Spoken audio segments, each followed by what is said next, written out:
आज हम एक ऐसे योद्धा की कहानी जानेंगे। एक ऐसी कहानी जो हारकर भी अमर हो गई। चलिए देखते हैं कैसे। कहते हैं कि इतिहास तो विजेताओं का लिखा जाता है ना?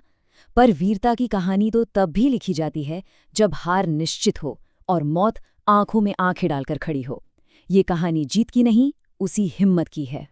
तो सवाल ये उठता है कि जब सब कुछ खत्म हो चुका हो, जब हार तय हो, तो कोई लड़ता कैसे है, क्यों लड़ता है?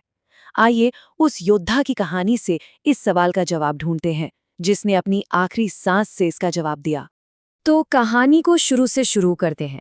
देखते हैं कि आखिर वो कौन सी परिस्थितियां थी जिसने हमारे इस नायक को, इस योद्धा को, इस नामुमकिन सी लगने वाली स्थिति में लाकर खड़ा कर दिया। देखिए, इस आखिरी लड़ाई की जो जमीन है ना, वो किसी बाहरी दुश्मन ने नहीं, बल्कि अपनों के ही धोखे ने तैयार की थी। हुआ यूं कि दरबार में इस योद्धा का प्रभाव बढ़ता जा रहा था और उसकी बढ़ती ताकत कुछ लोगों को चुभने लगी थी। बस ईर्ष्या की आग में गहरी साजिश बुनी गई। और सबसे दुखद बात, धोखा उन्हीं से मिला जिन पर सबसे ज्यादा भरोसा था। और इस साजिश का, इस धोखे का नतीजा क्या हुआ? नतीजा ये हुआ कि एक अकेला योद्धा चारों तरफ से एक विशाल सेना से घिर गया था। अब हालात कितने मुश्किल थे, इसका अंदाजा इस एक नंबर से लगाइए। 10 गुना। दुश्मन की सेना 10 गुना बड़ी थी। सोचिए, एक के मुकाबले 10। ये थी वो लड़ाई। अब जब मौत सामने खड़ी हो, विनाश निश्चित हो, तो कोई क्या करेगा? यहीं पर वो योद्धा एक ऐसा फैसला लेता है, एक ऐसा रास्ता चुनता है जो इतिहास में हमेशा के लिए गूंजने वाला था। उसने अपने बचे खुचे साथियों की तरफ देखा और कहा, हम जीतने के लिए नहीं लड़ रहे हैं, हम अमर होने के लिए लड़ रहे हैं। बस इस एक लाइन ने, इस एक सोच ने पूरी लड़ाई का मकसद ही बदल कर रख दिया। और इसके बाद वो जंग शुरू हो गई। मुट्ठी भर वफादार सैनिक और सामने दुश्मनों का एक समंदर, और वो उनसे जा भिड़े। यहीं से, इसी पल से उस योद्धा के अमर होने की कहानी लिखी जानी शुरू हुई।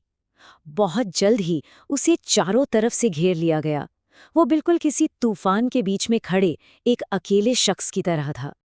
बस तलवारें चल रही थीं, एक के बाद एक वार। लड़ाई इतनी तेज थी कि सब कुछ धुंधला सा लग रहा था। लेकिन इतनी मुश्किलों के बाद भी उस योद्धा का कौशल देखने लायक था। उसकी तलवार का हर एक वार एक दुश्मन को जमीन पर गिरा रहा था। शरीर पर अनगिनत जख्म लग चुके थे, खून की धाराएं बह रही थीं, पर वो योद्धा लड़ रहा था सिर्फ और सिर्फ अपनी हिम्मत, अपनी इच्छा शक्ति के दम पर।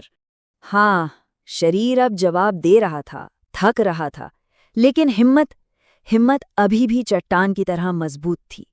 और उसके हाथ में जो तलवार थी, वो अभी भी उतनी ही मजबूती से जमी हुई थी। और उसी मारकाट, उसी शोर के बीच एक पल के लिए सब शांत हो गया।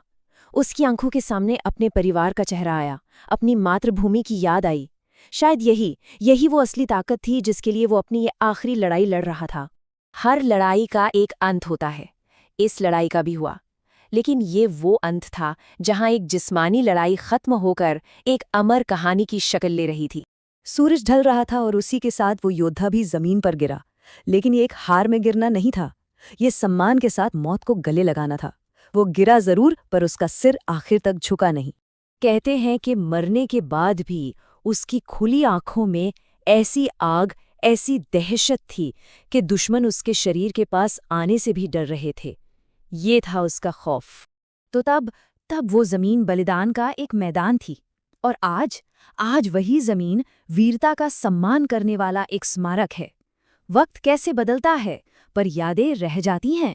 तो ये समझना बहुत जरूरी है कि उस योद्धा का बलिदान एक अंत नहीं था, बिल्कुल नहीं। वो तो एक अमर कहानी की, एक विरासत की शुरुआत थी।